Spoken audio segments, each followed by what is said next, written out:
ప్రేమించి తానే మనిషిగా పుట్టాడు.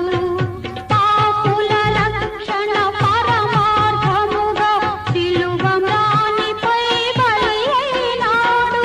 మనలో మనము ఒకరికొకరము ప్రేమ కలిగి జీవించాలి.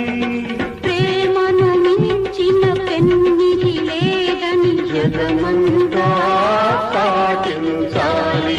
ప్రేమే జగతికి మూలం, ప్రేమే దైవ స్వరూపం, ప్రేమే నిత్య జీవన్, ఆ ప్రేమే మోక్ష మార్గం.